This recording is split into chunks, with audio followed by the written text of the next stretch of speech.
Selama ini kita jarang menelisik dan mencari jejak sejarah.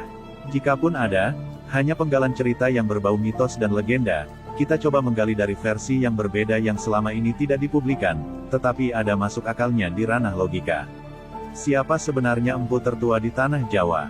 Berangkat dari cerita masa silam bahwa tanah Jawa merupakan tanah yang angker dihuni berbagai bangsa dedemit dan manusia purba, berjalannya waktu orang Jawa prasejarah sudah memiliki kebudayaan yang maju, sebab di zaman itu sudah ada yang membuat peralatan dari perunggu dan logam besi, perunggu untuk alat masak dan kebutuhan sehari-hari, dan logam menjadi alat pertanian. Tetapi di balik kemajuan tersebut ada raja penguasa yang kejam dan sangat ditakuti, sebab selain penguasa dari bangsa manusia, dia juga penguasa dari bangsa lelembut yang bertahta di Medan Kamulan. Beliau dikenal dengan nama Sang Prabu Dewata Cengkar. Di zaman itu orang memiliki perawakan tinggi-tinggi, gagah, perkasa, bertubuh besar, dan kekar. Jadi orang sekarang tidak heran jika menyebutnya raksasa. Jika bicara raksasa, bicara sejarah Nabi Adam juga bisa disebut raksasa, sebab juga demikian, karena perawakan orang dahulu dan sekarang berbeda. Kita gunakan dasar penilaian sejarah, ilmiah dan logika. Sebagai raja penguasa yang memiliki kesaktian dan ditakuti, tak heran Dewata Cengkar merasa tidak tertandingi, sehingga berbuat sesuka hati, menjadi raja yang diktator.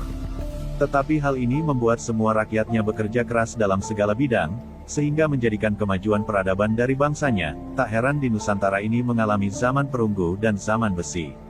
Hingga pada suatu saat ada pengelana dari kaum Arya dari suku Skythia, orang sini menyebutnya dari bumi Majeti atau Salakanagara, dan dia membaur di masyarakat. Singkat cerita dia juga menguasai ilmu logam dan mempelajari seni logam yang ada di sekitar Medan Kamulan.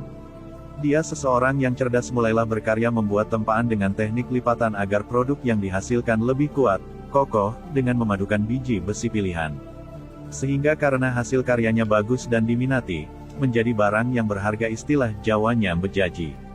Dengan itulah barang berharga tersebut berasal dari pemuda itu, sehingga dikenal dengan nama Saka Aji atau Aji Saka. Dia berkarya membuat seni tempa beragam benda baik untuk pertanian dan persenjataan. Sehingga mendapatkan julukan empu, yakni seseorang pandai besi yang berprofesi sebagai pembuat senjata dari seni tempaannya.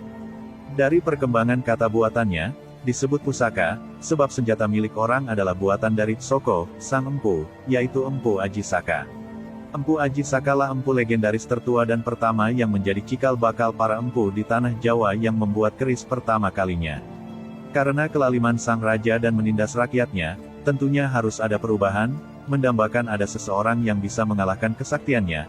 Dari hal itu Empu Aji Saka membuat sebuah senjata ampuh dari perpaduan logam. Hasilnya hampir mirip sebuah pedang tetapi melebar dengan ricikan ada belumbangan sogokan. Inilah yang menjadi pusaka cikal bakal keris yang berupa betok awal Purwokarito, besar, lebar dan panjang sekitar 2 jengkal orang dahulu, mungkin sekitar 3 atau 4 jengkal hitungan orang sekarang.